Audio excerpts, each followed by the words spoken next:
Hello! So today's video is going to be about procrastination and the anxiety that comes with it and why those emotions arise and what you can do about it. So the reason I'm filming this video is because earlier today I was feeling things. I was feeling very anxious and I was like, hello? I'm feeling anxious for no reason. Oh no. And then I was like, okay. There is absolutely a reason for my anxiety. There's always a reason for your feelings. Typically, it means you are not in alignment with yourself. So I was like, alright, what can I do to fix this? And I began speaking to my soul, and I was asking questions such as, why am I feeling anxious? And then an answer would arise, and I was like, oh, because I'm not doing that thing I should be doing. And I was like, okay, well, why am I not doing that thing I should be doing? And the reason that we procrastinate is because we are afraid of failure, which has a deeper meaning for everybody. Sometimes people are afraid of failure because they are afraid they are going to lose people or disappoint people, which will in turn lead to them losing someone, which will then lead to them losing everyone, which will then lead to them being completely alone, and that's a lot of people's biggest fear, being alone. Speaking from experience. Other times people may be afraid of failure because they put high standards on themselves, standards that are way too high that if they don't meet it, they will be upset with themselves, and that's usually because they don't accept themselves for who they are. And they don't actually love themselves. So that can be another reason that people are afraid of failure, because they are not in love with themselves. And failing will make them not love themselves even more, if that makes sense. And of course there are so many other reasons why failure is such a scary thing for us humans. And those are just a couple examples. But so the reason that we procrastinate is because typically we are afraid of failing. This can become a burden, however, when the thing that we are procrastinating doing is in alignment with our true selves, or is in alignment with the path that we are supposed to follow in life towards our personal path of success.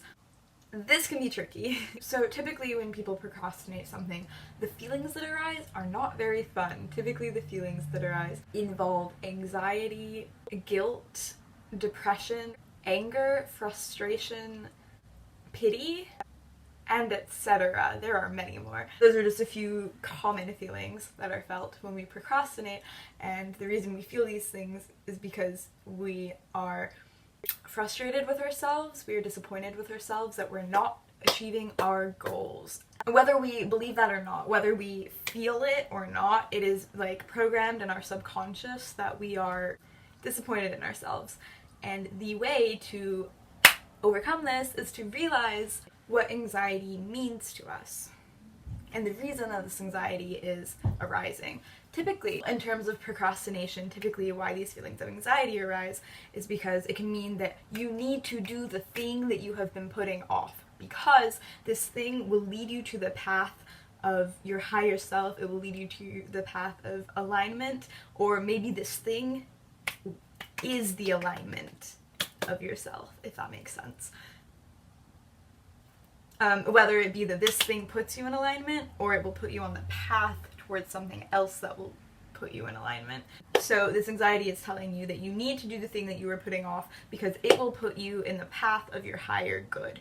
You will feel so much better after doing it, and the feelings of anxiety will go away after you do the thing that you've been putting off, which of course makes sense.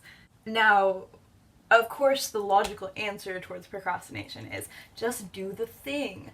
And then if you have let it go on too long, the procrastination, then lots of negative feelings will arise. It will no longer just be anxiety or intimidation. It will become depression, and it will become sorrow and pity, and it will become unhealthy habits, and you will not be taking care of yourself, and it will become the self-deprecating act of unloving yourself, and that is not our goal here. So the longer that you procrastinate, the more these feelings will arise, and the harder it will be to dig yourself out of this hole, which of course, again, it's so much easier said than done. But what I have started doing is whenever I feel anxious about a thing because I'm procrastinating, I recognize that it is my body's way of telling me, hey, if you do this thing, you'll feel better. And it works a lot, because after I do the thing, I typically feel better and I forget that I was even anxious in the first place. And then there's nothing to procrastinate on anyway, and you can feel achieved and accomplished and successful because you did the thing that you were putting off, and you can love yourself for that. And then after you do the thing, you practice acts of self-love, and you love yourself, and you just become proud of yourself, and you have to take the time to acknowledge how special and important you are. And this will make doing tasks a lot easier if you reward yourself afterwards. So that is one tip, I guess. Reward yourself after you do the thing that you are procrastinating. The tip that I have towards defeating procrastination is not to freeze. Most of the time when people are anxious or procrastinating a thing that they do not want to do, they completely freeze and they continue to procrastinate. And they stop everything they're doing and they feel anxious, and then they're dreading doing anything else. They're dreading doing what makes them happy even, because that thing is in the back of their mind of, oh, I didn't do that thing I was supposed to do, oh no, and that's all you can focus on. Whereas if you do the thing, then you are allowed to focus, or your brain believes that you are allowed to focus on being happy and doing whatever, and you're able to free yourself, so that's cool. When you're able to acknowledge what this feeling of anxiety and guilt and constriction actually means, you become aware that these feelings are here to help you and to remind you where your true purpose and path lies. And for me, that is really beneficial, because as I said, any time the anxiety of procrastination tends to creep up, that is when I do the thing, that is when I put myself into action. Because if I wait any longer, then I will become into this spiraling mess of procrastination of everything. Anxiety, depression, guilt, frustration, sorrow, and etc. And that is no fun. That is no fun at all. So what I'm saying is that it's important to listen to your body. It's important to acknowledge when the universe is sending you signs. It's important to know that if you are trying your best, then that's what matters. I hope that this video was helpful at all. I hope that anything that I said made sense. I hope that you guys aren't just like, well, yeah, that's the obvious answer, just don't procrastinate. Because that's not what I was trying to say in this video. What I was trying to say is that you have to listen to your body and provide what it needs. If all you can think about is this thing that you're not doing, and your thoughts are swarming and you're super anxious and it's preventing you from enjoying doing anything else, then that's when you need to stop and do the thing that you are procrastinating, and right afterwards you will feel so much better. Even during it you'll feel so much better because you're doing the thing that you've been putting off. But if the reason that you are anxious about procrastinating is because you've been so busy during the day and you're just physically exhausted and you're worried that there's not enough time to do the thing, then that isn't necessarily procrastination. That is you overworking yourself with lots of other things, and you should take a break and listen to your body and give yourself what you need, which in this case is a break. You should be proud of yourself for doing all of the things that you have done today, and you can do this thing another day. You just have to make sure not to push yourself to your limits. You have to make sure to listen to your body. However, there is a type of procrastination where you're super busy during the day and you are performing lots of tasks that you don't actually need to do. You're just doing a lot of mindless things that aren't actually that important, and you're filling your time and you're wasting your energy with all of these little acts, and you're like, oh no, I'm too busy to do the thing that I have to do. Oh well. And then in the back of your mind you're actually really anxious and you feel guilty and you don't feel great while you're doing the mindless acts that you're doing. That is a type of procrastination where you're busy all the time, but you're just performing mindless acts that don't actually matter and are not actually that important, and you're just doing these things to fill time. Now, when this is the case, you have to acknowledge that what you're doing isn't that important compared to this big or little thing that you have been meaning to do that's in the back of your mind. And once you do this big or little thing, then you'll have all the time in the world to do what makes you happy instead of doing mindless acts to fulfill your desire of needing to accomplish something. Because these mindless acts will not make you feel accomplished. They will just make you feel like you're never getting enough done, Whereas if you finish this big thing or little thing that you've been procrastinating, you will feel accomplished because this is a thing that you have been meaning to do, you've been wanting to do it, and it will benefit you. So my conclusion is that you must always listen to your body, you must always provide what it needs, whether it needs rest because you're overworking yourself, or if you need to change the course that you're on and do something different for your higher good, or if you need to get out of the rut and just do it, just take action, because you can. Even if it feels as though you cannot move, moving is the first step. Breathing is the first step. If you take deep breaths, soon you will be able to get up out of bed. And then once you're up out of bed, drinking a glass of water would be your next step. And just being gentle with yourself. And then you can build your way up to the big or little task that you have been meaning to accomplish. When it comes to the place of depression, that is when you have to realize that you may not be able to do the thing right away. You may have to work up to doing the thing, which means love yourself first. Realize, I'm going to do this thing today.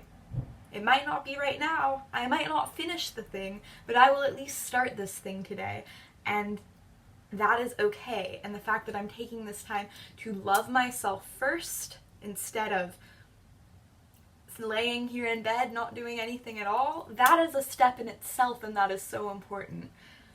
Something that is in common with all of these types of procrastination is that you always must love yourself first. You must listen to your body and realize and acknowledge that you are powerful and you are wonderful, and you should thank yourself for doing everything that you are doing for yourself. You should realize that you are loved. You should love yourself and thank yourself for doing these things. Give yourself a big hug. Say thank you. Say that you love yourself. Take a bath. That's a good thing to do. If you're not feeling motivated, like, that is a tip from me. If you're not feeling motivated, if you are just laying in bed, and if you want to accomplish something, then take a bath. That is what I do. It clears my mind, and there's actually studies that show that taking a bath lightens your aura. It raises your vibration, especially if you take a bath with Epsom salts or sea salt or pink Himalayan salt, because salt raises the vibration and lightens the aura. Essential oils are also very helpful, so taking a bath helps very much. It will raise your spirits and you will feel a lot more calm afterwards, and you will be in the right mindset to do what you have been meaning to do. So first of all, not only did you clean yourself and relax yourself and spend time loving yourself, good job, by taking a bath, but you also put yourself in the right mindset of concentration and focus and calmness to then do the task that you have been putting off. So those are my tips. My tips are to love yourself. Always. Always love yourself and listen to your body in every case in life, but especially if you're procrastinating and you're feeling negatively, love yourself and listen to your body, listen to what it has to say. And if that step is hard, or if it isn't hard but you want to participate in that step, then take a bath, because it'll help. It'll help lighten the mood. You don't even have to do much. All you have to do is turn on the water and then sit in the bath, and you will start feeling a lot lighter. Of course, staying hydrated is also a good thing. I say that a lot, but it's important. But anyway, so acknowledging the type of procrastination that you were dealing with, and then doing something about it, essentially, is important. So I hope that this video was helpful. I hope that you were able to gain something out of this video. I hope it motivated you to do that thing that you've been putting off, because this is a sign from the universe telling you to do that thing that you've been putting off. The fact that you're watching this video is a sign that you need to do that thing that you've been putting off, because that thing, it will benefit you more than you even realize. It will lead you to the path of success. I hope that you have a wonderful day, and I love you so much. I thank you for taking the time out of your day to watch this video. I hope you have a wonderful life. I hope to see you in the next video. Thank you. Bye.